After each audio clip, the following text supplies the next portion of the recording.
It was the year 1941, and Hitler was encroaching on Moscow. Stalin had to act swiftly before he lost power to the Nazis. The savior of this time was Marina Raskova, known as the Soviet Amelia Earhart, and her team of all-female fighter pilots. This is their story.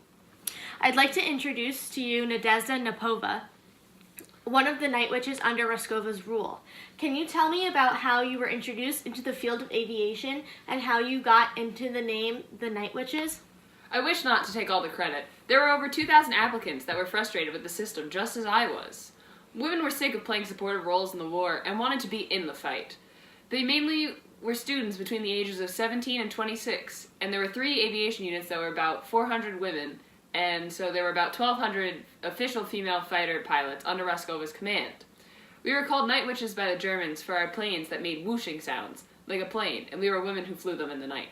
That's fascinating. What was it like under Raskova's command, and what did you learn at flight school?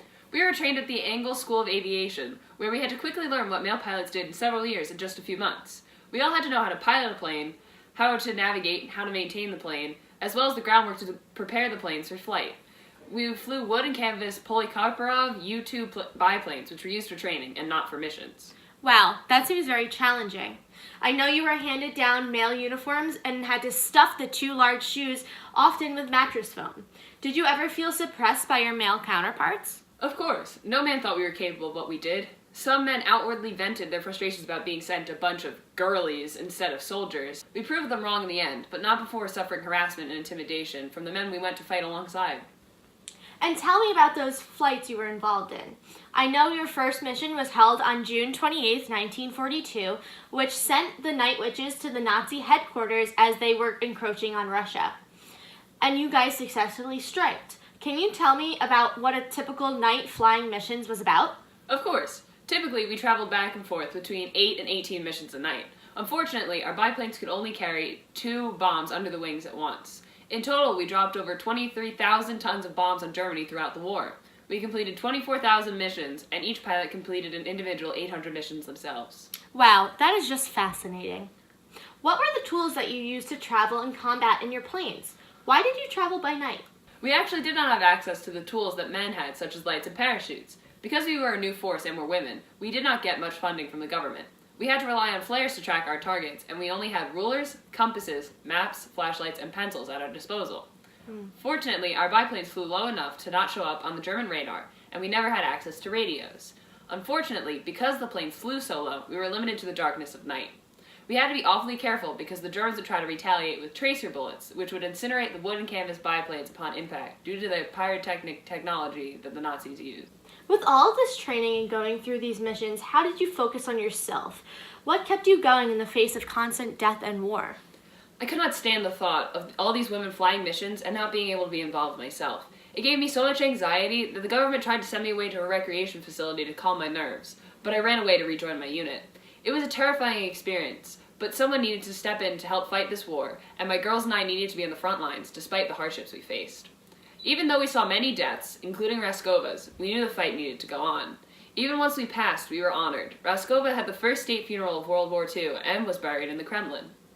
I know aviation units were very unified under the 12 commandments that you guys set as women. You support female empowerment and are proud to be women. This is exemplified by your use of pencils as eyeliner and the pride you boasted about as being female pilots. Can you tell me about some of those other 12 commandments and how they bonded you together?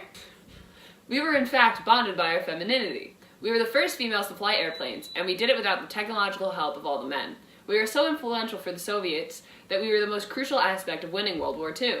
We were so dangerous to the Germans that they were frightened by our power. For example, if a German shot down one of our planes, it was a such high military honor that they would receive the Iron Cross, which was usually reserved for the elite. Speaking of the Germans, how did they feel about being beaten by a band of women pilots? It's actually a funny story. The Germans could not believe that women were more powerful than them. Instead, they came up with 2 theories of why the Night Witches were so powerful. They thought we were master thieves and we were forced to the front lines by the Soviet government as a punishment. The craziest idea that the Nazis had was that we were injected with substance that would enable us to see in the dark. They were so scared of us women that they were promised an Iron Cross for shooting down one of our airplanes. Huh, that is so interesting.